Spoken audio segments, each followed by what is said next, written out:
Salut à toutes, salut à tous. J'espère que vous passez un très bel été. Ce mois de juillet, j'ai décidé de diffuser 3 interviews que j'ai données sur d'autres podcasts. Ce sont 3 podcasts que j'aime énormément écouter. Dans ce deuxième épisode, j'ai choisi une discussion avec Cédric Rostin de Papatriarcat. C'est un podcast que j'écoute très souvent, toujours hyper juste dans le choix des invités qui vous fait déconstruire la parentalité et le patriarcat. Et je peux vous dire que c'est pas une mince affaire. Ici, on parle de sexisme et d'éducation des petites filles, entre autres. Je vous souhaite une très bonne écoute. Avec quelqu'un qui a dit que je peux pas jouer aux poupées et après j'ai pleuré.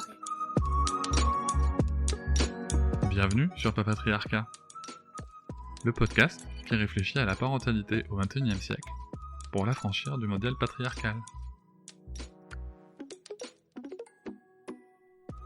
Bonjour, aujourd'hui je reçois Clémentine Sarlat. Elle est journaliste sportive de formation, professeure diplômée de yoga pré- et post-natal, et elle a aussi créé le podcast La Matrescence, un podcast important pour moi puisqu'il a été une vraie source d'inspiration et de motivation pour créer le mien. Aujourd'hui avec Clémentine, nous allons parler de parentalité, de sexisme, un petit peu de sexualité. Il me semble important de vous préciser que nous enregistrons cet épisode le jeudi 9 juillet 2020, quelques jours seulement après un remaniement du gouvernement sous la présidence Macron, avec la nomination comme Premier ministre de Jean Castex, et surtout la nomination à l'intérieur de Gérald Darmanin, et à la justice de Éric Dupond-Moretti, deux personnes qui sont clairement identifiées comme étant sexistes et pour l'un homophobes. C'est donc dans ce contexte que nous allons évoquer le sujet du sexisme au travail, dans la rue, dans l'éducation, dans la parentalité. Je tiens à remercier Clémentine pour cet excellent moment, et je vous souhaite à toutes et tous une bonne écoute. Bonjour Clémentine. Salut Cédric. Merci beaucoup d'être là, je suis vraiment ravi de te recevoir dans mon podcast. Toi que j'ai tellement écouté pour apprendre plein de choses, toi qu'on a tellement écouté, ma compagne et moi, pour apprendre plein de choses dans la matrescence. Je suis vraiment ravi de te recevoir. Je voulais commencer par une question assez simple, mais tellement complexe en même temps aussi. C'est comment s'est passée ta découverte de la parentalité? Ah ouais, tu m'attaques direct par une question. Merci en tout cas, c'est gentil, mais merci de me recevoir. Moi, je suis hyper touchée de voir qu'il y a des pères qui prennent la parole et surtout qui ont compris ce que c'était le patriarcat. J'ai envie de te dire, j'en connais pas beaucoup. Donc, C'est un gros parcours, hein, un gros parcours. j'imagine. Ma découverte de la parentalité, j'avais comme beaucoup de parents, plein d'idées. Et je pense aussi surtout parce que j'étais... il y a ma fille qui nous a rejoint.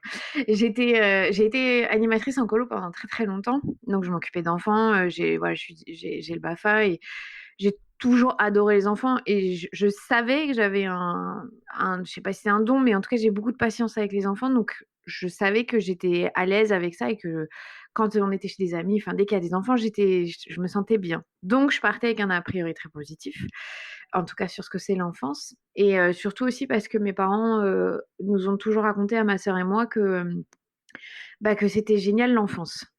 Et donc je pense que ça est très important comment nos parents nous racontent notre enfance, nous parlent de notre enfance pour ne pas se dire «Oh ça me fait chier les enfants, oh on part en week-end avec il y a des enfants». Enfin voilà, non, j'avais jamais cette impression-là. Et d'ailleurs, le déclic pour faire un enfant qui est venu de moi puisque, mon conjoint lui, il était prêt avant moi, c'est parce qu'on a passé un week-end chez un ami qui a 2 filles et j'ai passé le week-end avec ces 2 filles qui sont grandes, hein. C'était pas des petites, donc j'ai vu quand même la partie, un peu plus simple et je me suis dit: «Mais moi, c'est ça que je veux, je trouve ça génial, en fait, j'adore la vie de famille». Donc j'avais, sur la parentalité quand même déjà beaucoup d'idées positives. Elles, c'était des idées reçues, mais au moins c'était des idées positives, donc ça, c'était chouette.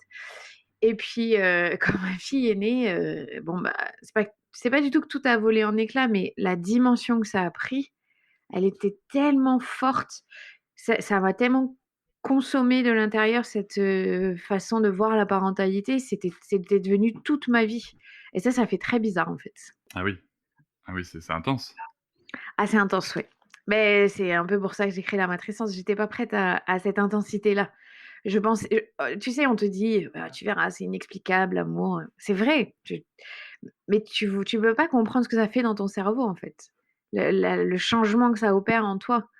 Je pense que ça le fait pas à tout le monde au même niveau, mais en tout cas en moi, ça a été tellement puissant que C'était fou quand ma fille est née, quand Ella est née. Elle est à côté de moi, elle écoute. C'est marrant, c'est marrant ce que tu dis parce que tu vois, ça me met alors, Clémentine me voit pour info, ça me met des frissons en fait parce que ça me rappelle ce que moi j'ai ressenti et c'est totalement tel que tu le décris. En tout cas, moi, c'est vraiment la première fois. Alors, je l'ai déjà dit, hein, mais je le dirai autant de fois qu'il faut. Mais la première fois que j'ai pris ma fille dans les bras, que je l'ai eue, si tu veux, j'ai ressenti cette espèce d'amour incroyable, mais un truc que j'aurais même pas imaginé ressentir de ma vie, m'envahir et c'est en effet ce qui a fait sauter. En ce qui me concerne, enfin, ce qui a fait sauter, ce qui m'a poussé en tout cas à réfléchir sur attends, mais c'est quoi la parentalité? Tu vois, notamment sur les violences éducatives ordinaires, je me disais c'est pas possible Mmh. de ressentir un tel amour et de mettre une gifle à son gamin, c'est pas faisable.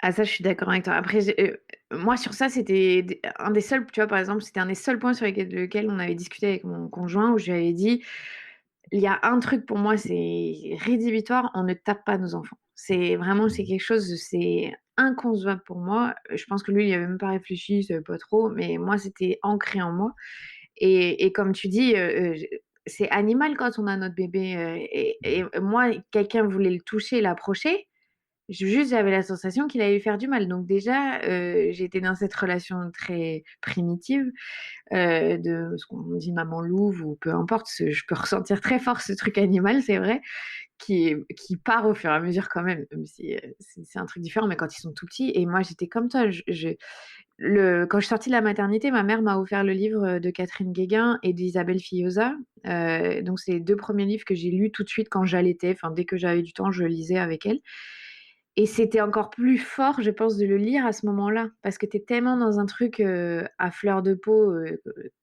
archaïque, que tout fait sens quand tu lis leurs livres et tu te dis: «Mais comment on peut maltraiter des enfants, en fait?» Mais après, j'ai pris beaucoup de recul par rapport à ça aussi parce que j'étais assez, je jugeais beaucoup les parents et je me suis rendu compte que, ben, moi, j'ai une longueur d'avance énorme qui est due au fait que mes parents m'ont élevée sans violence. Et bah, ça, j'ai rien eu à déconstruire. J'ai juste eu, oui, j'ai juste eu à continuer ce que mes parents m'avaient donné. Donc, je comprends très bien aujourd'hui la difficulté que c'est de devoir déconstruire quelque chose qui a été ancré en nous, bah, c'est des empreintes dans le cerveau qui font mal, qui sont fortes. Ça m'empêche pas des fois de perdre patience avec ma fille, même si quand même je pense que ça va, mais ça me viendrait jamais à l'esprit de lui faire du mal et j'imagine bien que quand on t'a fait du mal enfant pendant des années, bah, ce réflexe, moi tout de suite mon cerveau il se met en mode, «Elle fait pas exprès, elle est petite, ça va passer» et du coup j'arrive à prendre du recul. Je vois bien que pour mon mec des fois c'est plus dur. Pas parce qu'il a été tapé ou quoi que ce soit, mais parce que la patience, se mettre à sa place, tout ça, il a beaucoup plus de mal. Moi ça, je pense que c'est dans mon ADN juste par la façon dont mes parents m'ont élevé. Alors c'est sûr, ça c'est sûr que le fait d'avoir, eu des parents qui t'ont élevé sans violence et avec, de ce que je comprends, une certaine proximité, un certain respect, c'est clairement une longueur d'avance et puis une chance, par rapport aux Mmh. générations qu'on évoque, hein. Ça n'a pas été le cas de tout le monde. Là, je parle pas non plus de grosses maltraitances, mais les violences, psychologiques, et physiques, type claque fessée, il y en a quand même eu un paquet, Ah notamment, bah, enfin en tout cas c'est la dans plus grosse dans la mienne. majorité, hein. Je crois C'est que c'est ça. 80 les chiffres donc Ouais, exactement, on est dans cet ordre-là et donc c'est quand même énorme. mmh, Malgré la loi qui vient de passer, c'est quand même énorme, mais c'est quand même super chouette de démarrer, comme ça. Moi, je sais que ça a été une grosse, j'ai souvent tendance à dire que paradoxalement, ça a été une grosse claque. Moi, ça a été le documentaire de Marion, même qu'on a à ma mmh. table, hein, qui m'a réveillé et après il y a eu plein d'autres sujets, tu vois? Il y a plein d'autres sujets que pour le coup, toi, tu as traité aussi dans ton podcast et la question que je vais te poser maintenant, c'est qu'est-ce que ça t'a apporté, de découvrir tout ça? Qu'est-ce qui a le plus évolué par rapport à ta vision, de l'enfant, du développement de l'enfant depuis que tu es maman et surtout depuis que tu as développé toutes ces interviews, ces connaissances, cette expérience accumulée avec la matrescence? Bah, en fait, tu vois, je pense que c'était en moi parce que, ma mère est vraiment c'est elle, je te dis, qui m'a offert ses livres donc quand même, c'est pas anodin. Mais j'avais pas mis des mots, j'avais pas mis des concepts, tu vois? Je pense que j'aurais été capable de dire qu'un enfant, il fait un caprice, alors qu'une fois que j'avais lu les livres, ah non, mais plus jamais je peux utiliser ce mot et ça m'irrite quand les gens le font. Donc par rapport à ça, tu vois, j'ai moins évolué. Je sais que, par exemple, sur le sommeil, j'ai énormément appris. Là, pour le coup, mes parents, ils m'ont rien transmis par rapport au sommeil. Ça avait pas l'air d'être un problème, mais en fait, il faisait pas de cododo, il y avait pas on était quand même dans les années 80, c'était quand même pas des sujets dont on parlait. Là, c'était l'avènement de chacun sa chambre, tu vois? Donc on était sur le sommeil, j'ai été très perdue, même si, ça je le raconte et je le raconterai toujours, tu vois? La veille d'accoucher, j'ai dit à mon mec: Non, c'est mort, elle dormira pas dans notre chambre, je veux pas que ça change notre couple». Bon, j'avais pas accouché, hein. 24 heures après, c'est 24 heures après, comme si dans mon cerveau tout avait changé. J'ai dit à mon mec: «Mais plus jamais elle dort loin de moi, mais vous l'éloignez même pas de 10 centimètres de moi». Et c'est marrant parce qu'on avait eu cette conversation avec ses parents et avec mes parents juste avant, et nos 2 parents nous avaient fait dormir loin. Et pourtant mon beau-père, disait à mon conjoint qu'il se levait toutes les nuits, il passait 2 heures devant le berceau à regarder. Tu vois? Je me disais: «Mais en fait, c'est illogique, ils auraient juste dû le mettre dans la chambre et il aurait mieux dormi». Mais après, en 24 heures, j'ai senti ce changement sur ça, et j'ai appris plus tard, par exemple, tu vois, dans ma formation de yoga pré et postnatal avec une sage-femme que, dans la littérature, ancienne et sur les cultures, qui sont beaucoup plus primitives et qui ont totalement raison, en fait, on dit que la maman, elle doit pas être plus loin que la taille du cordon ombilical pendant, les 4-5 premiers mois. Et pour moi, ça fait tellement sens ce truc-là, parce que, pour moi, c'était quasi physiquement, heu, impossible d'être loin d'elle. Ça, je m'y attendais pas. Donc après, sur tout ce que j'ai appris, ouais, le sommeil, et tu vois, l'épisode que j'ai fait, avec Florence de Bébé Ocam qui parle du sommeil, j'avais déjà appris plein de choses, mais ça a été un autre niveau, et j'ai galéré avec ma fille. Il y a eu 2-3 fois où je l'ai laissée pleurer 5 minutes à l'extérieur de sa chambre. Moi, j'étais à l'extérieur, je restais, hein, mais parce que j'étais là: «Mais qu'est-ce que je dois faire? Je comprends rien à ce qui se passe, en fait». Avant, elle s'endormait en 2 secondes, tu sais, il y a un moment où ils switchent, où, bah, ils comprennent, qu'on s'éloigne, en fait. Moi, j'avais pas du tout compris ça dans son développement, et j'ai lu le livre, Dormir sans larmes, et là, j'ai Mmh. fait: «Ah! Non, mais c'est logique, en fait». Mais co et là, tu et en fait, tout ça, ça te dit: «Mais dans quelle société on vit, en fait? Comment on maltraite nos enfants sous prétexte que, l'individu, est supérieur à tout, et l'adulte», ça m'a choquée, et ça m'a choquée de moi d'avoir, eu ces réflexes-là un peu, tu vois? De me mettre moi Bah, da ouais, tu fais comme tu on aussi ton fait. héritage, tu vois? Ouais, non, mais clairement, donc et après, il y a tous les ateliers à la parentalité que j'ai faits qui ont été des révélateurs, énormes, que je recommande à tout le monde de faire, même si quand tout va bien, hein, c'est même pas le souci, c'est magique ces ateliers. Ça devrait être, obligatoire, en fait. Bon, on n'y est pas, Ça hein. ça ça devrait en effet, malheureusement, on y travaille aussi, mais ça devrait en effet faire l'objet d'un parcours de la parentalité, tu vois? Parce que Putain. finalement, on est là, on devient parent, tu vois? Et puis c'est pouf, comme si on devait tout à coup tout savoir, tu vois? C'est logique. C'est bon, tu es parent, quoi. Bon, allez, on va te montrer comment changer une couche et puis après ça va, c'est technique, en fait. Ouais, c'est Mais clair. non, non, c'est beaucoup plus que ça. Et c'est vrai que ça peut ne pas être évident, tout de suite. Donc, moi, ce qui me parle dans ce que tu dis, ce que j'aime beaucoup, c'est la notion de continuer d'apprendre même quand ça va bien, tu vois? De continuer à se renseigner parce que, c'est aussi une manière de se rassurer sur ce qu'on fait et puis de découvrir des choses qu'on fait pas forcément et c'est surtout cette notion de faire de son mieux, tu vois? C'est souvent avec les parents avec qui je discute, c'est souvent ça qui ressort, c'est: «Non mais on fait juste de notre mieux, en fait, avec les moyens qu'on a, avec le temps qu'on a. Tant que l'amour est là et tant que la volonté de d'avancer est là, c'est quand même, bah, Bah, personne peut attendre autre chose de nous, en fait, tu vois? non, c'est sûr. Après, moi, pour moi, je fais une différence sur le «on fait de notre mieux» et on est conscient de nos erreurs et on s'excuse. Parce qu'il y a beaucoup de parents qui disent: «Bah, ouais, je fais de mon mieux». OK, je l'entends tout à fait, et je pense que c'est des points de discorde qu'on a avec mon mec. Heu, c'est juste que, OK, tu fais de ton mieux, mais explique-lui. Explique à ta fille que quand tu fais de ton mieux, bah, c'est que tu es pas capable pour l'instant de faire, différemment, que c'est pas idéal, mais tu peux t'excuser, tu peux revenir. Pour moi, il y a vraiment une différence là-dedans, par rapport au respect qu'on peut avoir envers l'enfant, en fait, donc envers un être humain. Et je pense qu'il y a malheureusement beaucoup de parents qui ont pas été habitués à pouvoir s'excuser, qui ont la sensation que c'est une faiblesse, que c'est, quelque chose qui va, trahir leur relation d'autorité, tout ça. Non, en fait, c'est leur humanité qui se montre, donc si on apprenait tous à s'excuser dès l'enfance, punaise, le monde du travail, il serait plus cool et le monde tout Grave. court et le monde tout court, il serait quand même bien plus sympa, quoi. Mais super intéressant ce que tu dis par rapport à l'autorité. Moi, tu vois, moi, comment je l'ai compris, c'est que à partir du moment où il y a un enjeu de pouvoir qui Mmh. se joue entre ton enfant et toi, c'est qu'il y a un truc C'est mort. Beh, ouais. qui matche pas, tu vois. C'est ça. Déjà, souvent, c'est qu'il y a un vrai sujet de confiance en soi, parce que très concrètement, l'enjeu de pouvoir, tu vois, moi, ma fille, elle a 2 ans. Avoir un enjeu de pouvoir avec une gamine de 2 ans, si je l'avais, c'est aussi parce que j'aurais extrêmement peu confiance en moi, tu vois. C'est ça qui ressort aussi. C'est Mmh. qu'il y a toujours ce côté aussi blessure, toi tu l'as évoqué, blessure intérieure, enfant intérieur qui est là, qui est en nous, qui peut jouer, tu vois, et qui nous titille face à ces comportements. Et tu parles de ton mec, et ben, encore plus quand t'es un homme sur ce sujet-là, tu vois, de l'autorité entre guillemets, Mmh. parce que voilà, t'imagines. Mais attends, mais si jamais ma fille ose me répondre, ou si je fais preuve de faiblesse, mais je perds tout, je ne suis plus un homme, je n'ai plus de testicules. Ah beh, moi, en plus, je le vis d'autant plus fortement que, on n'a aucun souci à en parler, mais mon conjoint, c'est un ancien rugbyman pro, donc qui est un monde très, très viril et surtout ne jamais montrer de faiblesse, ne jamais montrer, qu'on a mal ou ce genre de choses. Donc appliqué à la parentalité, ça va pas du tout. Et donc c'est une déconstruction permanente quand même, qui est très difficile et tu vois dans les relations que lui, il peut avoir avec notre fille, il est très vite, touché dans son ego quand, elle vient pas le défier lui, évidemment, mais c'est comme ça que lui le ressent et c'est difficile pour lui d'arriver à prendre ce recul et de: «OK, mais parce que toute sa carrière a été construite sur tu me provoques, je vais répondre».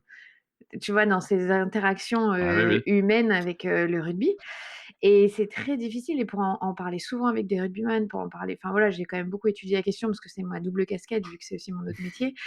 Un petit peu ton sujet, oui. Ouais, voilà, non, mais j'ai très vite pris conscience de la problématique, et c'est un vrai problème dans le monde du rugby tout court aussi parce que sur l'après-carrière et c'est des gens qui savent pas exprimer leurs émotions, qui gardent tout parce que c'est mal vu et c'est néfaste pour la vie de tous les jours au final. Et alors ce truc de la virilité, je pense pas que mon mec il soit du tout dans cette, notion-là parce que c'est pas un bon, il est à 100 000 kilomètres de l'archétype du rugbyman, un peu bourrin, c'est pas vrai, mais c'est ancré en lui par sa culture, il y peut rien et des fois j'en discute avec sa mère. C'est drôle parce qu'elle me dit: «Bah ouais, mais il est parti à 14 ans en internat, donc tout ce que nous on lui a donné comme éducation, derrière, à l'adolescence, on sait pas trop, comme il était qu'avec des mecs toute sa vie» et elle me dit: «Ouais, je sais, mais c'est marrant, on en discute parce que le fait qu'il perde patience, elle me dit: «Il était pas comme ça petit, il était» mais ça me fait rigoler parce que je vois bien comment l'environnement peut jouer aussi et moi, j'ai aussi évolué dans un environnement très masculin, mais ça m'a jamais empêché de voir que les relations d'ego et de confrontation, même entre adultes déjà, c'est pas mon truc, je n'aime pas ça. Donc, Mmh. alors avec un enfant, mais jamais de la vie, quoi. Enfin, et puis tu sais, des fois, je pense que ça doit faire ça aussi, mais quand je vois ma fille, elle va avoir 3 ans, donc la phase d'opposition, enfin tout, c'est sa personnalité, bien sûr qu'elle a le droit de dire non mais quand je revois comment elle était fragile, petite, tout ça, je peux même pas me dire, je vais m'opposer à elle et lui faire du mal, en fait. Enfin, j'ai toujours cette vision, c'est mon bébé.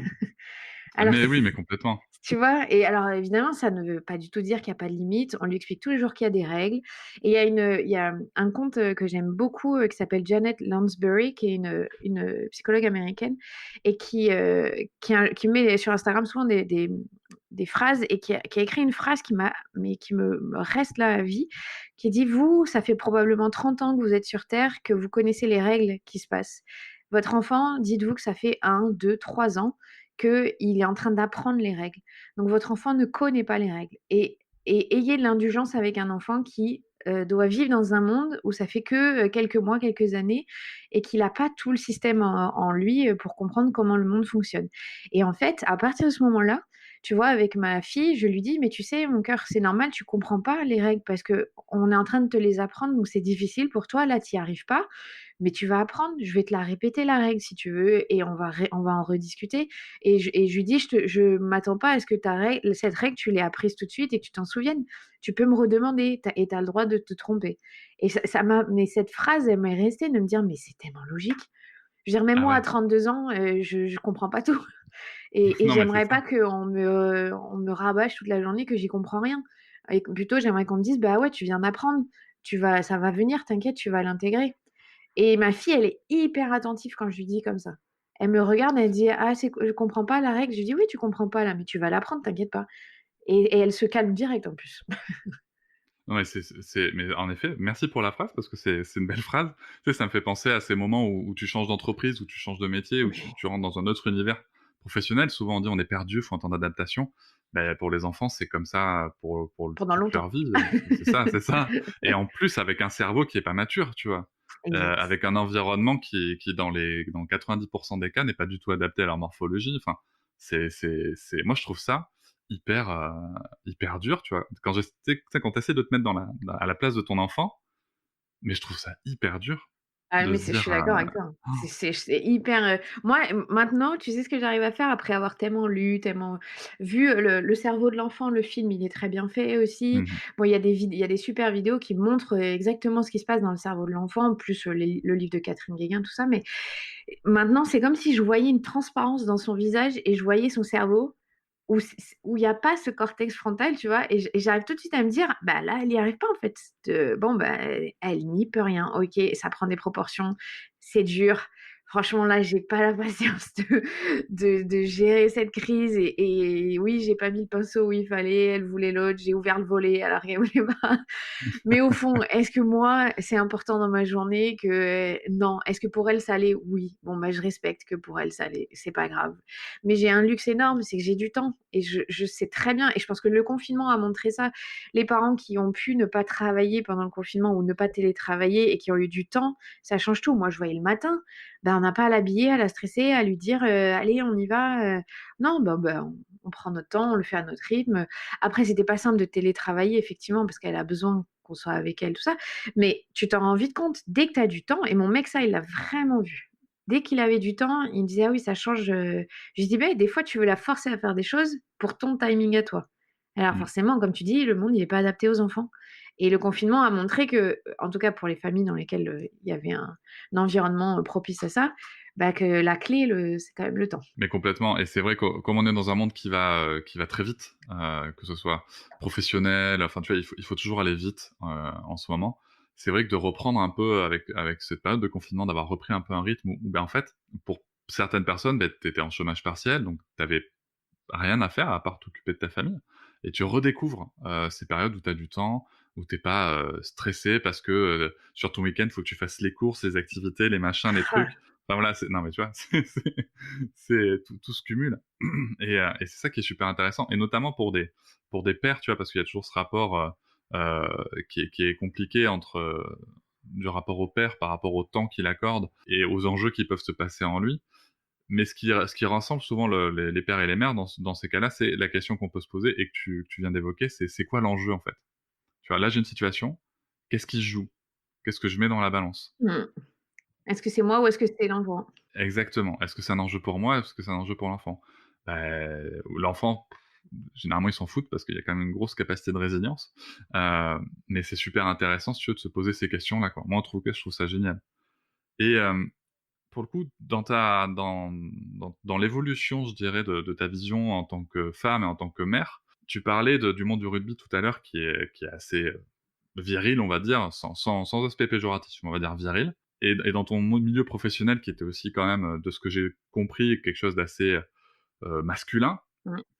Comment, ta vision de la parentalité, et l'arrivée de ta fille a pu changer tes rapports, dans ton travail vis-à-vis de ces attitudes que tu pouvais observer? On va dire le mot, hein, de ces attitudes sexistes. Parce que moi, tu vois, par exemple, le fait d'avoir découvert les VO et de m'être ouvert l'esprit là-dessus, fait que les autres attitudes, inégalitaires ont été exacerbées. Mmh. Moi, ça a tout fait exploser. En fait, quand, j'ai eu ma fille, donc je vivais à 100 à l'heure clairement, tu vois? Je prenais l'avion toutes les semaines, j'avais une carte gold, enfin voilà, j'étais dans un autre monde, hein, j'ai voyagé dans 7 pays différents avec elle quand j'étais enceinte, j'étais pas du tout dans un mode, tranquille, c'est une période sacrée un peu, particulière de ta vie. J'étais: «Non, on y va» et puis, ben, j'étais dans un environnement où je travaille tous les week-ends, donc je passe beaucoup de temps avec mes collègues finalement, et pas que juste 9h-17h. On va manger au resto, on voyage ensemble, donc forcément on aborde des questions avec la famille, tout ça.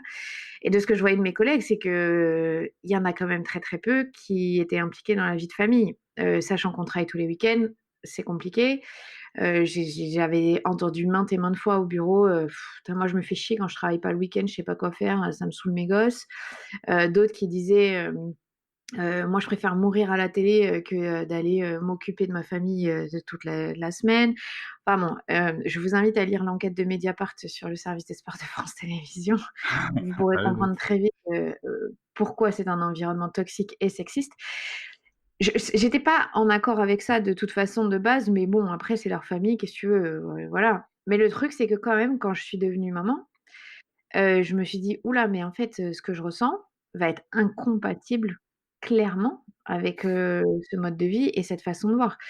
Donc j'ai subi une discrimination quand je suis rentrée de mon congé maternité. Bon bref, ça a ajouté au fait que je me suis sentie, extrêmement exclue et que j'étais pas du tout, en phase avec ce qui se passait. Personne ne m'a dit: «Ça va? Est-ce que comment va ton bébé? Est-ce que c'est pas trop dur d'être loin?» Bah, tout le monde s'en Waouh. foutait, hein, clairement. J'ai pas eu un bouquet de fleurs en retour de mon congé maternité, ça c'est sûr.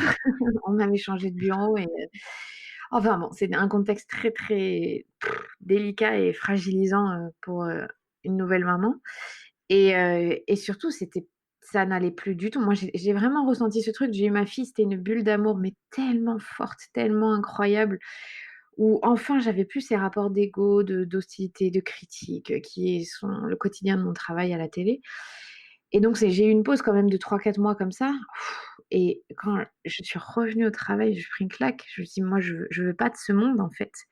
Je ne peux pas envisager évoluer là-dedans, avec tout ce que ça m'a ouvert, cette nouvelle parentalité, ce nouvel amour, ça n'a aucun intérêt, en fait, pour moi, de me mettre dans une situation de stress permanente, alors que la vie, elle peut être simple quand on écoute les émotions des gens, quand, on arrête de juger, quand on est bienveillant.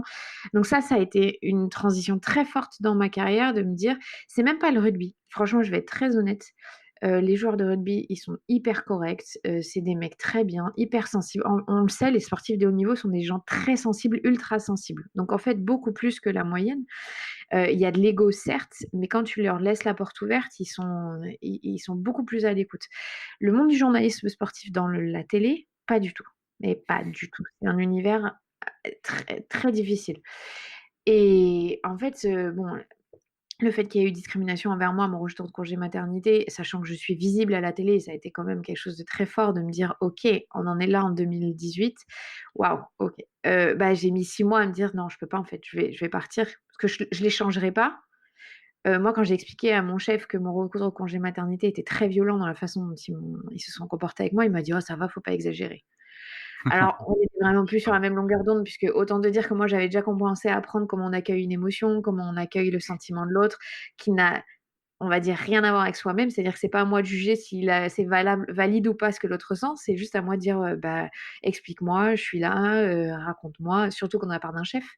Mais quand tes chefs te disent que ce que tu ressens, ils s'en foutent complètement et qu'en plus ça a pas de valeur et que ils ont participé au fait que ça a été violent d'ailleurs. Et je te jure, là, tu dis, non, j'avais demandé un jour de télétravail par semaine qui m'avait été accordé avant de partir en congé mat et quand je suis revenue, ils m'ont dit: «Non, mais tu comprends, ça va faire jaser dans la rédac donc puis surtout tu dis pas que c'est parce que tu as un petit bébé». Je dis: «Non, mais là, vous avez rien compris, en fait. Je vais vous donner les études suédoises, je vais vous montrer, vous êtes vraiment à la ramasse». Je dis: «C'est exactement parce que j'ai un nourrisson, hein, on peut dire, j'avais un nourrisson à la maison que je veux télétravailler». Enfin, il y a un moment, si vous comprenez pas que mon bébé qui a 4 mois, il a besoin de moi, on fait comment en fait? Et si tu veux, dans ce service, tous les mecs qui arrivent à 40 ans, ils divorcent parce que d'un coup, ils partent plus trop en reportage, ils restent à la maison, leur femme, elle les supporte plus parce qu'ils ont jamais été là et ils se retrouvent comme des cons à se dire: «Ah mais c'est quoi ma vie en fait? J'étais tout le temps au travail et je me suis occupée de personne. J'ai trompé ma femme, dans tous les sens», hein, parce que c'était la pratique, commune, dans ce service.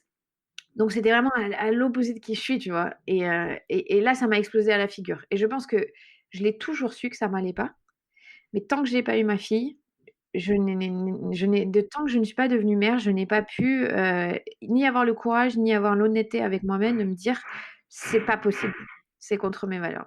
Donc ça a été un vrai révélateur dans le sens positif du terme. Après c'est compliqué à gérer parce que j'avais une carrière, parce que voilà, mais j'ai démissionné, j'ai dit: «Non, salut, tant pis, je préfère, passer du temps avec ma fille, je sais pas l'impact que ça aura». J'étais prête à être, mère, au foyer alors que c'est pas du tout ma vision des choses par rapport à moi-même, hein, et j'ai aucun jugement à ça aujourd'hui puisque, tu vois, j'ai évolué là-dessus vu que j'ai compris que moi j'aurais eu envie de ça pendant quelques mois. Donc après c'est revenu mon envie de travailler, mais c'est aussi parce que l'environnement dans lequel je travaillais était très dur et au final aujourd'hui tu vois sur mon podcast, mais j'aurais du mal à m'arrêter, je vais avoir du mal à m'arrêter pendant mon congé maternité, tu vois? Mais mais parce que j'en prends un plaisir énorme et que c'est sain. Dès que c'est toxique, l'environnement du travail pour les mères et malheureusement, ça l'est à mon avis dans plus de 50 des cas encore en France, bah, c'est un vrai souci, quoi. Mais donc la parentalité finalement ça m'a sauvée. Enfin franchement, je pense que ça m'a sauvée dans mon monde, de professionnel et de comment je vivais ma vie. Ça a été une transition très difficile, mais j'en avais besoin. C'est super beau ce que tu dis. Enfin, il y a beaucoup d'émotions derrière. Il y a beaucoup, malheureusement, aussi de vérité. Hein. Dans le monde du travail aujourd'hui. Bon, bah, on a ce que tu as vécu chez France Télévisions, c'est aussi ce qu'on peut vivre dans différentes grandes entreprises et grands groupes. Je Ouais. parle même pas des PME qui peuvent aussi avoir ces soucis-là, mais j'espère un peu moins. Mais c'est vrai que c'est vraiment ce qu'on peut rencontrer. Et tu vois, tu as une petite fille, j'ai une petite fille. Moi, je me dis, mais comment est-ce que je peux la préparer à ce monde-là, tu vois? Est-ce que c'est une question que tu te poses, toi, en tant que mère? Oui, tous les jours, tout le temps, que mon conjoint, lui, il se pose pas beaucoup, mais je lui mets des graines. Mais tu vois, cette question, elle s'est posée et je pense que c'est pas anodin le fait que j'ai dénoncé, 2 ans après cette pratique sexiste en étant enceinte. J'ai pas mesuré l'impact donc juste je recontextualise. J'ai été journaliste à la télé pendant 7 ans à France Télévisions. Quand je suis revenue de mon congé maternité, j'étais censée co-présenter une émission donc Stade 2, on m'a dit: «Non mais tu comprends avec les lumières, et les caméras, ça va pas être possible». Donc voilà, à 3 semaines de revenir de mon congé mat et donc je suis restée 6 mois, j'ai démissionné et il y a au mois d'avril, les journalistes de l'équipe m'ont posé la question pourquoi j'étais partie et est-ce qu'il y avait eu un MeToo dans le journalisme sportif français? Et donc j'ai dit: «Bon, quitte à parler, je vais parler» et donc j'ai tout expliqué. J'ai expliqué le sexisme et je sais que je l'ai fait pas pour moi, je l'ai fait pour mes consoeurs, mais je l'ai fait pour que dans 20 ans, mes filles, puisque j'attends une deuxième petite fille, ne subissent pas ce que j'ai vécu et que ça s'arrête parce qu'il y a un moment, c'est plus possible et tu sais, c'est drôle parce que pendant 2 ans, c'est mon père qui m'a poussée, qui comprenait pas que je ne parle pas. Et lui, mon père a plein de défauts, mais c'est quand même quelqu'un de très, très engagé sur les questions d'égalité homme-femme, sur le plan du travail en tout cas. Et voilà, il peut pas le faire à ma place, donc il pouvait pas, dénoncer pour moi, mais j'étais trop faible en fait. Je pouvais pas, dénoncer ça, c'était tellement difficile. Je vous pouvez taper mon nom, dans Google avec ce truc à côté, vous verrez les centaines d'articles qui sont sortis derrière. J'ai déclenché un énorme buzz que j'avais pas mesuré. Ça a été très difficile à gérer enceinte, mais au fond de moi, je savais que j'étais fière de moi, de me dire: «Ma fille, elle pourra se dire que sa mère a cassé un truc, vicieux» et j'ai eu raison de le faire puisque derrière, il y a eu le gouvernement m'a contactée, il y a eu une enquête parlementaire, donc j'ai répondu à des questions, ils ont déclenché encore un truc et la présidente de France Télé a déclenché une enquête, interne, sur tout le service des sports, donc pour ça, je vous encourage à lire l'enquête de Mediapart, plus, les articles qu'il y a dessus, mais celle de Mediapart est très, très poussée et fouillée et révèle, 100 fois pire que ce que j'ai pu dénoncer et c'était la veille que l'enquête sorte, je peux te dire, j'étais très stressée. Et en fait, bah, tu vois, cette question de la place du travail pour les femmes, bah, je me dis que j'aurais contribué un tout petit peu à peut-être pas changer les mentalités, mais à mettre à jour qu'il y a un problème encore en 2020 et on verra dans 20 ans quand ma fille, enfin mes filles rentreront, sur le marché du travail. Je suis un peu dubitative vu le gouvernement qui vient d'être nommé, Ah oui, ça, mais c'est un sujet. mais je me dis que j'ai fait ma part des choses et vu le nombre de j'ai reçu des milliers de messages, je suis honnête, j'ai même pas pu tout lire et je me dis qu'il y a un vrai problème puisque j'ai reçu des milliers de messages de femmes qui disent merci et Et donc je me dis: «Bah, c'est le truc que j'ai pu faire pour elle, au moins, bah, ça sera ça». Non, mais c'est ça. Et alors, c'est marrant que tu parles du gouvernement, c'est sûr que c'est un peu inquiétant. Heu, moi, je vais aller manifester vendredi, hein, pour info, mais hem, mais oui, c'est un vrai sujet et c'est marrant parce que, tu vois, je me reconnais tellement dans ce que tu dis. Moi, j'ai vraiment eu ce sentiment de me dire: «Je dis quoi à ma fille dans 20 ans?» Mmh. Si ça a pas changé, tu vois? Si ça a pas changé, à un moment, elle va tu vois, tu te projettes et tu te dis: «Elle va me regarder ma fille, elle va me dire: "Mais attends, mais tu as pas vu ce qui se passait?" «Bah si, si, j'ai vu et tu as fait quoi?» Tu vois? Et là, au moins, on pourra dire, je dis pas qu'on va changer le monde, mais on fait partie de ces petites gouttes qui vont s'additionner, tu vois? Pour essayer de balayer tout ça et en tout cas, ce que tu as fait, c'est fort parce que, ça demande, un courage. J'imagine même pas tu vois, tu dis que c'était difficile, mais j'imagine même pas tout ce par quoi tu as dû passer entre la souffrance, potentiellement aussi la honte Mmh. d'avoir laissé faire, d'avoir subi, tu vois?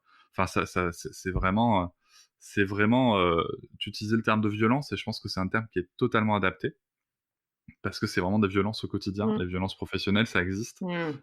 L'emprise d'un travail sur quelqu'un, ça existe. Et ça change aussi sa perception du monde. Parce que si t'es pas bien, tu vois, pour faire le lien avec la parentalité, si tu te fais maltraiter dans ton travail, à un moment, tu vas préparer ton enfant à se faire maltraiter Mmh. Mmh. aussi, tu vois. Et ouais, enfin, en tout cas, c'est un schéma que j'ai vraiment observé plein de fois. Et c'est ça qui est compliqué. Et au niveau de cette, donc de cette violence et au niveau de cette violence de rue, aussi qu'on peut observer, hein, parce que le sexisme, ordinaire, il est malheureusement extrêmement répandu. La culture du viol, c'est pas un mythe, c'est un fait. Comment est-ce que tu prépares ta fille et comment est-ce que bon, tes filles maintenant, sur ces sujets-là? Comment est-ce que tu vois, quelle, je dirais plutôt, quelle fondation tu mets en place pour les «armer» entre guillemets pour ces sujets-là? Ah, pour moi, ça a été un sujet dès le départ. Ça, par contre, c'était très clair dans ma tête. Je pense que depuis très longtemps, je suis armée et j'ai conscience des choses sur le féminisme, et là, pour le coup, c'est avec mon mec, c'est pas une question de on est à égalité ou, il peut dire c'est moi, je sais ce qu'il faut faire et il va devoir suivre ce que je vais lui dire, le pauvre, mais c'est comme ça. Ça marche aussi, hein. Bah, ouais, mais parce que là, pour le coup, c'est moi, je l'ai vécu, pas lui. Donc clairement, on a beaucoup de discussions, face à ça parce que moi, c'est très important que dès le départ, son corps, il soit respecté. Donc ça a été quelque chose qui était complètement nouveau pour Clément. Quand elle dit non, elle dit non. Quand, on lui répète tous les jours que ses parties intimes, il y a qu'elle qui peut les toucher si elle a envie, que nous, on le fait quand on doit la laver vraiment parce qu'il y a besoin, mais qu'on lui demande et quand elle dit stop, elle dit stop. C'est son on lui enfin moi je lui répète tous les jours: «Ton corps, c'est à toi». C'est triste de devoir faire ça, en vrai, parce que c'est un enfant et parce qu'après ça lui apprend ses limites de son corps aussi, mais si tu savais le nombre de situations où je me dis: «Mais oh là là là là», avec les gens à l'extérieur, tu vois? Bah, pas plus tard qu'hier, c'était son dernier jour de crèche. Elle est très, très copine, avec, un petit garçon. Heu, Ça ne m'a jamais traversé l'esprit de lui dire c'est son amoureux. Mais alors jamais, jamais. Elle a 2 ans, elle Mmh. va avoir 3 ans, c'est juste qu'elle adore passer du temps avec lui. Bon, bah, très bien. Ils ont 2 semaines d'écart, donc ils sont vraiment, au même niveau de développement. Et ben, je discute avec le papa et je lui dis: «Ah, c'est marrant à la crèche, ils disent qu'ils jouent que tous les 2, et ils veulent même pas les autres, tu vois? Ils sont dans leur monde». Elle dit: «Oui, elle vous dit, que c'est son amoureux?» J'ai eu un moment de: Non, bah, non, parce que déjà elle sait même pas ce que ça veut dire, on lui a jamais dit ce mot, tu vois?» «Ah non, parce que nous, il nous dit que c'est son amoureuse, hein». «Non, à mon avis, il vous Ah dit là là. pas. À mon avis, c'est pas votre petit garçon qui vous dit que c'est son amoureuse, c'est que vous lui dites: "Ah mais et là, c'est ton amoureuse" ou potentiellement à la crèche, ils disent ça. Mais nous, enfin, là, on était complètement en décalé, tu vois, par rapport à ça. Et j'en ai parlé avec mon mec, il me dit: «Ah ouais, non mais» et là, il était d'accord, il dit: «Mais pas du enfin, comment on sexualise d'entrée une relation amicale d'enfant qui n'a aucun rapport avec, de l'amour, je crois que ça, c'est de l'amitié, enfin, ouais, c'est des enfants, quoi, ils jouent ensemble, ils sont contents». Et ça, comment tu veux expliquer enfin, Clément, on va avoir 2 filles. Dès qu'on dit ça, tout la systématique, c'est systématique. La réaction des mecs, c'est: «Ouh, tu vas devoir sortir les fusils». Non, mais déjà ça OK. Ouais, «Ah bah, ça va être dur, hein», et alors là et maintenant Clément, il a vraiment compris ce truc-là et ça le choque. Avant ça le marquait pas et il sait pas trop quoi répondre encore, tu vois? Et moi je dis: «Mais pourquoi c'est un problème, les mecs?» Moi je rentre dedans, hein. Je dis: «Mais pourquoi? Parce que tu considères que vous êtes tous des enfoirés?» peut-être parce que c'est comme ça que tu te vois. Et c'est là où je dis, par rapport à ça, mon père est quelqu'un qui a 5 sœurs, qui a été élevé par cinq grandes sœurs et qui n'a jamais fait de différence entre femmes, hommes et qui nous a toujours déjà montré que les hommes sont des gens bien, en fait. Donc, je pense que ça, c'est très important. C'est bête, hein, mais Ça arrive, hein. non, mais c'est pour ça que les gens, parfois, ils me disent: «Ah, mais t'es anti-homme». Mais non, non, mais attendez, vous avez rien compris, en fait. Moi, l'image que j'ai des hommes depuis petite, elle est ultra positive. Parce que mon père est quelqu'un de très bien et en tout cas, avec les femmes, s'est toujours comporté de manière. Je n'ai jamais entendu une réflexion sexiste de la part de mon père sur le corps, sur la façon de s'habiller. Enfin, jamais, jamais, jamais. J'avais 14 ans, je voulais mettre des strings. Mon père, il s'en foutait. Hein, il m'a pas dit t'es une pute et qu'est-ce que tu fais, tu vois. Vraiment. J'avais 16 ans, je voulais prendre la pilule. Mon père, il m'a emmené me faire les tests sanguins pour prendre la pilule. Donc, cette relation-là que j'ai construite moi avec ma figure masculine, elle est hyper importante. Et c'est ce que j'essaye de faire comprendre à mon mec par rapport à notre fille. Des fois, mon mec, il dit pour rigoler, oh, c'est qui le chef? Moi, je peux pas ça. Je lui dis, ah non, je lui dis, je suis désolée. Je ne peux pas supporter que ma fille, dès 3 ans, elle entende c'est qui le chef depuis la part d'un mec. Je lui dis, qu'est-ce que tu veux c'est quoi son rapport aux hommes après? Alors, je pense que je suis très épidermique là-dessus avec lui, donc ça doit le saouler. Mais il comprend, mais quand même, il comprend. Parce que je sais que ça ne passera pas que par moi en tant que femme par rapport à ma fille. Et j'ai une mère aussi, et ça, je le dis parce que ma mère a toujours été tellement respectueuse des femmes. Quand j'étais jeune, ça me marque parce que des fois, les femmes, entre nous, on est les pires. Je le sais, hein. Et ma mère a toujours dit, bah, si elle veut faire ça, elle fait ce qu'elle veut. Bah, si elle s'habille comme ça, elle fait ce qu'elle veut. Je l'ai jamais entendue avoir des phrases dégradantes envers des femmes. Et donc ça aussi, dans ma construction de la confiance en moi, de ce que c'est, c'était important. Après, je sais que ma mère, elle m'a expliqué, dès que j'avais 12 ans, bah, quand on t'emmerde dans la rue, tu souris, tu vas pas provoquer parce que ça peut dégénérer, tu Ah, dis rien. Et c'est triste, c'est tellement triste, mais au fond, elle avait raison parce que ça peut être dangereux de mmh. répondre. Ça peut être compliqué. Et tu vois, il y a une fois, on était au Portugal, ma fille, elle avait 1 an et demi. 1 an et demi. On était sur la plage, elle était en maillot de bain. Et il y a un mec bourré qui vient et qui commence à lui dire en anglais: «Ah, mon amoureuse». Et alors, moi, tout de suite, là, et mon mec a pas compris. Et je lui dis: «Non, mais là, t'entends pas ce qu'il dit?» Il me dit: «Ah, il dit ça?» Je dis: «Bah voilà, tu vois ce que c'est d'être une fille? Dès 1 an et demi, t'as des hommes qui vont se permettre de faire ce genre de réflexion sur bah, une petite fille. Et ça, tu vois, je comprends bien que mon mec, il l'ait jamais subi, vu quand moi je me fais emmerder dans la rue, il est jamais à côté de moi, puisque c'est que quand il est pas là. Donc il peut pas le voir. C'est très compliqué, en fait, cette prise de conscience de votre part à vous les mecs, parce que je peux comprendre que des fois ça mette vachement de temps puisque vous ne le vivez pas et parce que mon mec ne ferait jamais ça. Donc tu vois, il dit: «Oui, mais moi je suis pas comme ça». Je lui dis: «Oui, je comprends très bien, mais tu es pas la majorité». Not all men, tu vois? Oui, Non mais non mais je comprends parce que dans sa construction mmh. mentale, il peut pas envisager de faire ça et je l'entends très bien. Mais c'est hyper intéressant et c'est hyper fort ce que tu dis. Alors, il y a plein de choses. Pour le coup, juste sur le fait que ce soit difficile pour les hommes de comprendre, tu as totalement raison. Surtout maintenant, tu vois, quand tu fais le lien avec comment se construit un cerveau, bah, concrètement, mais ouais, mais on n'a pas des tu vois, on en parlait avec Noémie Delattre, dans mon épisode sur le sujet. On n'a pas les câblages, en fait, depuis tout petit. Tu vois, toi, tu dis à 12 ans, on t'a mis en alerte. Mmh. Mais moi, à 12 ans, on m'a dit: «La rue, elle est à toi, tu vois? Fais ce que tu veux. Ah, C'est c'est clair.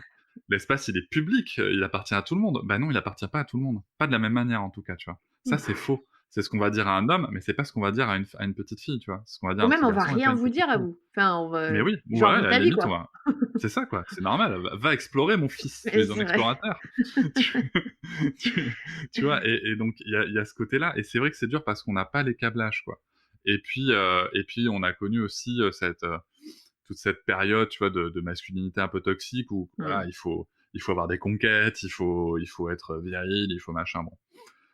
Tout ça, ça se discute. C'est super intéressant aussi, ce que tu dis par rapport au fait qu'on peut pas se rendre compte. Il faut être énormément à l'écoute. C'est marrant que tu dises que tu prends les commandes sur le sujet parce que c'est ce qui se passe chez moi aussi, si tu veux, moi. Combien de fois maintenant j'ai compris, hein, maintenant j'ai compris sur les sujets féministes et racisés aussi, parce que ma compagne est racisée. Dès souvent je dis: «Qu'est-ce que tu en penses toi? Comment tu l'as vécu toi?» Parce que je suis incapable de me rendre compte, tu vois? Enfin, moi je suis un mec blanc, 1m93, qu'est-ce que tu veux on m'a jamais emmerdé dans ma vie, tu vois. Et, euh, et donc c'est super intéressant ce Non, mais c'est rapport-là. génial ce que tu dis, toi. Enfin, moi, j'aimerais que tous les mecs viennent me voir, qu'est-ce que tu en penses, comment tu le vis? Non, mais sérieux, on Bah, vous demande pas vraiment plus, en fait. bah, on n'a pas le choix parce qu'à partir du moment, tu vois, là j'ai utilisé le not all men, c'est t'as l'impression que c'est l'argument. Ah, mais moi je suis pas comme ça. Alors déjà, si, je suis désolé de le dire à tous les hommes qui nous écoutent, mais si, d'une manière ou d'une autre, dans notre parcours de vie, on a participé à ça. Mmh. Au jour, à date, en tout cas, je ne connais pas un seul homme qui n'a pas participé à ce système. Voilà. En ce qui me concerne, et j'en ai pas vu dans les médias. Donc il y a ça, donc si, on y a participé. Si, quand tu te fais emmerder tous les jours depuis ta plus tendre enfance, t'as le droit de te dire que les hommes, c'est un peu des connards, quand même, au fond. Voilà, t'as le droit, je pense. Et non, mais tu vois, et puis t'as pas la construction. C'est quelque chose qui est. Alors après, je justifie rien, hein, mais c'est quelque chose qui est très difficile à mettre en place Mais en ça, je termes de suis raisonnement, tu vois. persuadée. C'est Mmh. mais c'est une déconstruction de malade. Et dans le, tu vois, tu parlais du consentement, c'est quelque chose de super important. Là, quand tu as parlé de l'amoureuse, c'est marrant parce que j'ai eu la même réaction épidermique que toi concernant un des petits garçons avec qui ma fille est gardée chez la nounou. Pourtant, c'est une amie à nous, tu vois, qui a dit: ah, ben alors machin, c'est ton amoureux. Et clac, je fais: mais qu'est-ce que tu dis là? Non, non, tu la laisses, mais c'est pas une question de je veux pas lâcher ma fille ou quoi, tu vois, je suis pas en mode papa protecteur, c'est juste, non, c'est pas le sujet, t'as totalement raison. C'est pas le sujet, ils sont en train de jouer, foutons-leur la paix. Mais c'est vrai qu'il y a vraiment ce côté, il faut éduquer nos filles comme des garçons, c'est-à-dire le monde est à vous, c'est quelque chose Mmh. qui est admis en fait. Aujourd'hui, c'est quelque chose qui est admis, tu vois. Mmh. Mais ce qui est dérangeant, c'est qu'il y a ce côté, on va les éduquer comme des garçons, tu vois. C'est-à-dire, on va limite le fait Calqué, d'être une ouais. femme. Mmh. Ouais, mais Mmh. ce qui est problématique, c'est que le fait d'être une femme, comme c'est pas assez bien, on va leur donner une éducation comme des garçons. Et ça, c'est difficile. Et t'as Benoît de Groult qui disait quelque chose de très fort, c'est qu'aujourd'hui, on est capable d'éduquer nos filles comme nos fils, mais pas l'inverse. Ah ouais, non, ça enfin et heureusement, il y en a et on est en train de tendre vers un truc comme ça, mais tu as raison que c'est valoriser de dire: «Ma fille» là, concrètement, bah, là, je te donne un petit exemple, il y a des travaux chez moi, pour l'électricité. Ma fille adore les travaux, les camions, machin et le mec qui fait les travaux, il dit: «Ah ben c'est un garçon manqué». Ah non, en fait, déjà, cette Ah phrase de putain, garçon manqué, je comprends pas et c'est inscrit dans nos gènes que les garçons aiment les camions et les les travaux d'électricité et les putain. filles non. Et donc quand elle aime là ça, c'est un garçon manqué, elle est ratée, quoi. Enfin bon bref, tu vois, c'est des trucs mais ça qui je dis rien parce que mon mec il dit: «Non, non, elle aime» tu vois, il lui a dit: «Non, non, elle aime juste ça». Mais sur tous ces sujets, c'est toujours valorisant d'être comme le garçon, c'est jamais valorisant d'être comme la fille et c'est un vrai problème et ça l'est aussi, chez les femmes entre elles, hein. Moi, combien de fois j'ai entendu des femmes, plus jeunes me dire: «Ah, j'aurais détesté avoir des filles parce que c'est chiant les filles». Ah, je me dis: «Mais ma» j'ai de la peine pour ces femmes-là parce que je me dis: «Comment on vous a raconté que vous étiez petite fille? Comment quelle image vous avez de vous-même?» Moi, j'étais mais tellement heureuse d'avoir une petite fille. Mais je suis sûre, c'est pas de l'ego quoi que ce soit. C'est juste que mes parents, ils m'ont tellement raconté, on est 2 filles chez moi, que c'est magique les filles, que c'est génial, que ça faisait sens pour moi de me dire: «Je vais avoir une petite fille, c'est génial et j'aurai un petit garçon, c'est génial». Mais j'ai jamais j'aurais pu me dire: «Ah merde, je vais avoir une fille» et tu sais, je l'ai lu le livre, d'Aurélia Blanc, «Tu seras un homme féministe, mon fils» Ah oui. et il y a une phrase qui m'est restée de je pense que j'aurais eu plus peur d'avoir un garçon au départ, plus maintenant. Parce que j'aurais eu peur d'enfanter un garçon qui puisse devenir, tout ce que je peux dénoncer. Même si c'est inconscient et ça c'est quasi impossible puisque vu l'éducation que tu dois lui donner, logiquement, bon mais, c'est tellement parfois dur de se dire: «Merde, heu, moi je veux pas participer à ça». En ayant une fille, je m'extrais de ce truc parce que je peux pas participer à ça en ayant une fille, forcément et c'est triste de me dire, elle l'écrit ça, qu'il y a beaucoup de femmes féministes qui, ont peur d'avoir, des petits garçons à cause de ça et je trouve ça et en fait, je me dis: «Non, avoir un garçon, c'est l'opportunité aussi, de changer le monde quand même, ensemble», tu vois? Ah ouais, mais après, c'est vrai qu'il y a une vraie problématique, hein, parce que dans le paradigme social, si tu veux, on sait pas faire. Aujourd'hui, tu vois, moi, ça fait que depuis très récemment que je dis très ouvertement, tu parlais tout à l'heure de comment est-ce qu'on s'habille. Moi, aujourd'hui, quand quelqu'un me dit: «Non mais attends, elle peut pas s'habiller comme Ah, ça», moi, maintenant, j'hésite pas à répondre: «Non mais c'est pas elle qui s'habille comme une pute, c'est toi qui la regardes comme un violeur». ah. Tu vois? Ça calme, mais parce que le sujet, il est là. Le Ah mais sujet, il est clair, là, tu vois? c'est sûr. Et on en parle. Aujourd'hui, j'ai un épisode qui sort avec un invité masculin et on en parle et il a un petit garçon et on se pose la question, tu vois? De se dire, c'est ce qu'il y a de dingue dans notre société, c'est qu'on a des parents, tu vois, à l'adolescence qui peuvent être inquiets pour leur fille, Mmh. qu'elle se fasse agresser, tu vois? Ta fille sort le soir, tu te dis: «J'espère qu'il va rien lui arriver, qu'elle va pas se faire agresser, emmerder». Mais jamais quand tu un garçon, tu te dis: «Ah j'espère que mon fils, il va pas aller faire une agression sexuelle, il va pas être» Ah bah jamais tu non. te dis ça, Alors forcément, il y en a. tu vois? Mais c'est ça, parce que pour qu'il y ait des agressions sexuelles et des viols, alors on utilise des mots qui sont forts, mais juste pour rappel, ce sont Non, les mais c'est vrais vrai. mots, hein. Mmh. C'est tout, hein. Pour que ça existe, il faut bien qu'il y en ait qui les fassent.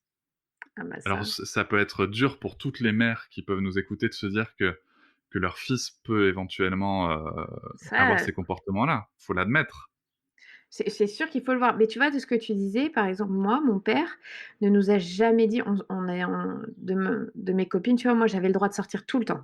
C'est très drôle, j'ai jamais eu d'interdit sur les sorties et je suis la seule de mes copines qui a pas fait de conneries. Parce que moi, j'avais le droit, parce que mon père, Mmh. ma mère, ils se disaient: «Ah bon, mais la seule règle, c'est tu nous dis l'heure à laquelle tu rentres. Par contre, c'est une règle, si tu rentres pas à la bonne heure, tu pourras plus sortir». Donc mais évidemment, j'étais toujours à l'heure, c'était génial pour moi, j'avais le droit. Et mon père ne m'a jamais mis en tête que j'étais potentiellement en danger. Donc ça, je trouvais ça bien aussi Mmh. parce que du coup, j'étais pas craintive des hommes non plus. Ça empêche pas qu'il y ait de l'éducation autour, que ça peut arriver, qu'il y ait tout le monde n'est pas le monde des bisounours.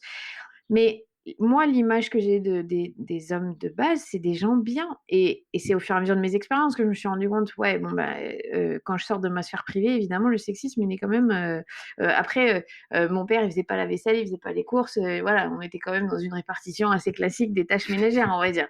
Mais je veux dire dans l'image qu'il nous a transmis à ma sœur et moi, des hommes, en tout cas, par rapport à notre sexualité, par rapport à nos choix, mais jamais mon père, il m'a dit: «Tu feras comme je te dis et je veux pas que tu sortes avec tel mec» ou mais jamais. Mon père a toujours dit: «Mais je vous fais confiance» et depuis toute petite et c'est tellement important et je le vois par rapport à mes copines qui ont pas eu ce discours-là, à quel point ça a un impact et moi, j'ai déjà dit à Clément, je dis: «Ce discours, il va falloir que tu l'aies souvent envers elle. Tu lui fais confiance et c'est ses choix, elle Mmh. fera ses erreurs, mais tu lui fais confiance et si le premier homme avec qui elle a une interaction lui fait confiance, ça change tout aussi».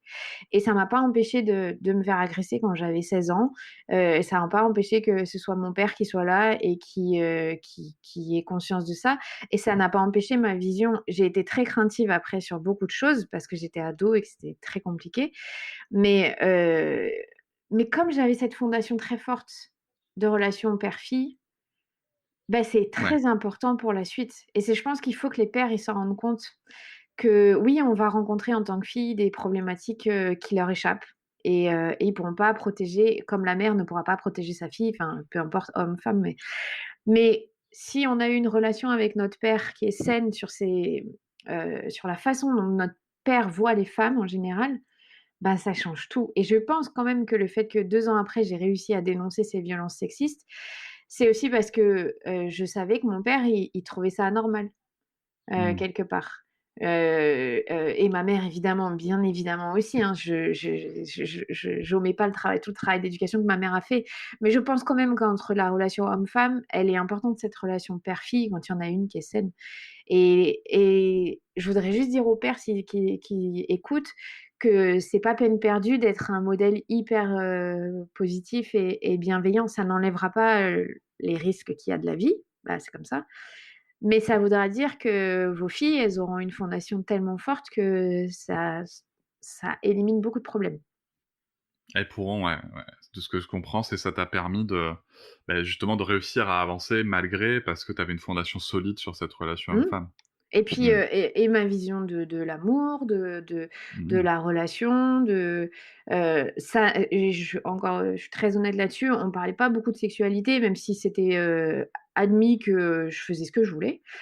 Mais par contre, sur ça, je pense que moi, je voudrais qu'on fasse un travail plus fort avec mon mec par rapport à la sexualité, qu'elle a le droit de dire non. Parce que je pense que sur ça, moi, il y a eu des fois où je me suis retrouvée dans des positions de me dire: parce que c'est la culture, pas que du viol, mais patriarc où les femmes, on doit faire plaisir, on doit dire oui et je pense qu'il y a eu des fois où clairement, j'ai pas eu assez, de confiance en moi là-dessus, et je blâme pas du tout mes parents, hein. Je pense que c'est des discussions qu'on sont difficiles à avoir, mais je sais que moi, avec ma fille, je voudrais avoir cette discussion claire et nette qu'elle veut pas, elle veut pas. Il a envie de faire quelque chose qu'elle veut pas, elle veut pas et il y a aucune honte et elle n'a pas à se forcer et ça, ce discours, on commence à l'entendre là. Sur les réseaux sociaux, ça marche beaucoup, il y a ça Mmh. s la parole se libère sur la sexualité des femmes et c'était pas le cas il y a 15 ans quand j'ai commencé à avoir une sexualité donc forcément, on évolue donc tant mieux. Mais je sais que ça, par contre, c'est un point que moi je veux améliorer par rapport à ce que j'ai reçu comme éducation. Bah, c'est sûr que sur la sexualité, il y a comme tu dis, il y a différents sujets. Il y a déjà cette question de consentement et de où est le plaisir Mmh. et de comment aussi ce plaisir peut arriver. Il y a la question du plaisir féminin qui est clairement un vrai sujet et il faut juste se rappeler que les études sur le clitoris, hein, c'est début de notre siècle, hein. Non mais Donc des il y a 20 ans. c'est il y a du boulot, donc faut peut-être qu'on prenne la main. J'en profite pour toutes celles et ceux qui nous écoutent. J'ai eu une information il y a pas longtemps. J'ai une information dans la semaine qui est très intéressante, qui me vient du planning familial. Pour info, vous avez droit à 3 rendez-vous gratuits de la primaire jusqu'à la fin de l'adolescence de votre enfant. 3 rendez-vous par an pour aborder les sujets de sexualité et sensibilité avec des professionnels. On peut se rapprocher des plannings familiaux. Voilà, Ah, c'est c'est bien un ça. message que je passe. Ouais, Mmh. tu savais toi? Non, non, mais je trouve Ben ça moi je chouette savais que pas, tu tu vois? ouais. Et je trouve ça super chouette et voilà, mais après c'est vrai que c'est un gros sujet. Alors je t'avoue que moi c'est quelque chose que je veux aborder avec ma fille. J'ai du temps pour me préparer parce que je sais pas encore comment, mais mais c'est quelque chose que je veux aborder avec elle. Le sujet du consentement évidemment, ça sera important. Le sujet de son plaisir, ça sera important aussi, donc je laisserai sûrement les détails techniques, à sa Ah, mère, ta femme? mais on peut quand même parler de plaisir féminin sans je pense, que si un homme lui dit, sans rentrer dans le détail technique, que son plaisir est important et que si elle n'a pas envie ou si elle n'a pas plaisir à faire quelque chose, bah, il faut juste qu'elle le fasse pas. C'est Mmh. important aussi, tu vois? Que ça vienne aussi d'un homme, qu'elle l'entende parce que c'est vrai que ces Ah, c'est très constructions-là, important. Enfin, ces en plus, bon, constructions-là, c'est chaud. là, je te parle de relations hétéronormées, hein, parce que si ça se trouve, ma fille, Mmh mh. elle sera gay et il y aura même pas de sujet là-dessus. Mais Aucun problème. c'est quand même, important et tu sais, c'est drôle, ça me fait penser que, je pense que ta fille, c'est pareil, mais bah, nos enfants, ils touchent, leur, appareil génital. Les Et oui, garçons évidemment, mais les filles aussi, contrairement à ce qu'on peut bien sûr. s'imaginer et donc des fois, beh, elle je pense qu'elle touche son clitoris et qu'elle joue avec, comme les petits garçons, t touchent, leur pénis et j'ai déjà dit à Clément, je dis: «Quand elle fait ça, il faut lui dire: "Est-ce que ça te fait du bien? Est-ce que tu sens"» il faut surtout pas lui dire: «Hey, on touche pas, on met pas la main, c'est Ouais. sale», voilà. Comme ça aurait pu être parce que c'est gênant au départ quand on y est confronté, si on n'est pas habitué à ça et j'ai lu un livre là-dessus qui était hyper intéressant donc et je sais que maintenant je lui pose la question: «Est-ce que, ça te fait plaisir? Si tu as envie de te toucher, tu peux te toucher, tu as le droit», parce que si dès l'enfance on lui dit: «C'est sale cet endroit, c'est pas pour toi, tu dois» qu'on ne dirait jamais au petit garçon, hein. On va pas lui dire, on va lui dire: Mmh. Fais ça plus loin», mais on va pas lui dire: «C'est sale, touche pas», je pense la plupart du temps. Mais ça aussi, c'est hyper important dans, Mais complètement. la construction. Vu qu'on sait le cerveau, il imprime tout là maintenant, autant le faire maintenant. Mais tu as tout à fait raison et en effet, je sais pas quel livre tu as lu, mais on a peut-être lu le même, mais c'est en effet la bonne réaction. Il faut laisser. Après, comme on peut le faire aujourd'hui avec un garçon, parce que c'est vrai, moi je trouve que tu as totalement raison de dire: «Les garçons, on laisse faire», mais c'est vrai. C'est vrai, combien de fois on a dit, combien de fois moi petit, alors voilà, truc super intime, mais combien de fois ma petit, je me rappelle très bien: «Non mais laisse-le, il joue avec son zizi, c'est normal, il découvre». Mais Ouais, jamais voilà, j'ai il entendu découvre. voilà, j'ai jamais entendu dire ça pour une petite fille. À date, jamais, hein, Bah, jamais. moi, je le fais. Ah non, bah, super, mais je trouve ça génial et je sais que je ferai pareil avec ma fille. Je vois aujourd'hui ma fille, moi, tu vois, qui des fois, tu sais, quand tu fais du cheval ou quoi, tu vois, ça se frotte un peu et il se passe quelque chose. Après, voilà, faut que tout le monde soit à l'aise. Par exemple, moi, tu vois, un de mes principes, c'est que si c'est, sur moi qu'elle se frotte, moi, je suis Ah pas à oui, l'aise, bah, non, bien j'arrête. sûr, c'est normal. J'arrête. Ouais. Clairement, c'est pas possible. Après, s'il y a du monde, bah, peut-être lui apprendre qu'elle peut, c'est pas un souci, que ça lui fait du bien et que c'est chouette. peut-être pas que voilà, peut-être le faire, dans un endroit plus, où elle va être, Intime, bien plus sûr. isolée, voilà, tu vois? Mais oui, c'est chouette et ça, c'est une belle évolution. Mmh. Parce que ça je trouve aussi que ça peut alors, là, attention, c'est l'homme qui donne son avis et qui sait pas s'il a raison, ce que je veux dire. Je trouve qu'avoir connaître cette puissance en son corps, si tu veux, je fais le parallèle aussi avec la grossesse. Connaître cette puissance du corps de la femme vis-à-vis de son plaisir, ça peut aussi être un apport de confiance, énorme. Ah ça et même vis-à-vis de l'accouchement, vis-à-vis, de tes relations sexuelles tout court, mais pour beaucoup tu quand même que pour beaucoup de femmes, on découvre la puissance de notre périnée au moment d'accoucher. C'est un vrai souci quand même. Mmh mh. C'est la base de notre intimité. Si notre périnée est relâché quand on a une relation sexuelle, ça fera pas mal. S'il est tendu, ça fera mal. Et si personne nous a appris ça avant d'avoir un enfant, donc quasiment vers 30 ans, c'est chaud, tu vois? Et Bah là, je oui. me dis: «Il y a un vrai souci», tu vois? Ça, ma fille, elle saura, à 8 ans, elle saura ce que c'est son périnée, ce que ça produit. Non, mais sérieux, c'est ça moi, ça m'a choquée de le découvrir à cet âge-là, quoi. Parce que ma mère, elle a pas eu d'éducation autour de ça, parce que ça s'est pas transmis et alors que vous, tout ce qui tourne autour de votre sexualité, c'est transmis, très rapidement ou en tout cas, Ouais, vous avez pas une découverte, incroyable à 30 ans, tu vois? Comme nous, on peut avoir. et bien alors figure-toi que si, ça peut arriver parce que, comment dire? On a complètement vrillé de sujet, mais c'est pas grave. Mais si tu veux, tu peux en fait, tu as une découverte de la sexualité, mais une découverte de la sexualité qui est très pénétrocentrée. C'est vrai. Tu vois? C'est-à-dire, voilà, il faut en plus, souvent, les générations malheureusement sont élevées au porno À fond, mainstream, ouais. Mmh. tu vois? Et voilà et il faut y aller fort, il faut y aller dur, il faut que ça dure longtemps.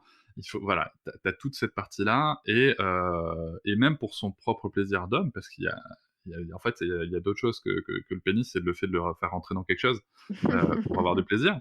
Bah, tu peux le découvrir sur le tard, hein, C'est vrai, non, tu as raison. tu vois? On Mais je parle t'apprend plus une sexualité, en fait. de la mécanique de notre corps, Ouais, ah oui, non mais ça c'est sûr. Non tu mais vois? Sur ça. moi j'ai encore en mémoire mes cours, d'éducation sexuelle au collège. J'ai jamais vu la photo, enfin le dessin d'un clitoris tel que je le connais aujourd'hui, si tu veux. Ah, c'est vrai. Oui, C'est non, non, moi non eh plus. oui, Eh oui. eh oui Au moins nos filles grandiront avec ça, tu vois? et j'espère que ça sera enfin nous on leur transmettra en tout cas et peut-être que dans un avenir, plus ou moins proche, ça sera enseigné à l'école. Mais mais ça serait chouette en tout cas, ça serait une belle avancée. C'est clair. On a traité beaucoup de sujets, Clémentine. C'est super chouette. En tout cas, je passe un excellent moment. Je vais te poser la même question que je pose à tous mes invités en fin d'interview. Si tu devais comme ça, voilà, donner un ou 2 conseils aux parents et aux parents à devenir qui nous écoutent, ça serait quoi? Ah, c'est dur cette question sur les conseils. Hem, Alors attention, je reprécise encore une fois, c'est bien conseil et pas injonction, hein. non, non, C'est bien voilà. sûr, je pense que ce qui m'a manqué le plus, c'est d'écouter ce que je ressentais. Il m'a fallu Mmh. beaucoup de temps pour, admettre que non, j'étais pas prête à retourner au travail, que oui, être dans une bulle incroyable, avec son enfant, c'est sain, contrairement à ce que la société veut te faire croire et que si c'est ça dont tu as besoin à ce moment-là, fais-le. Si tu as besoin de repartir travailler vite, fais-le, mais fais ce qui fait que ta santé mentale, est préservée parce que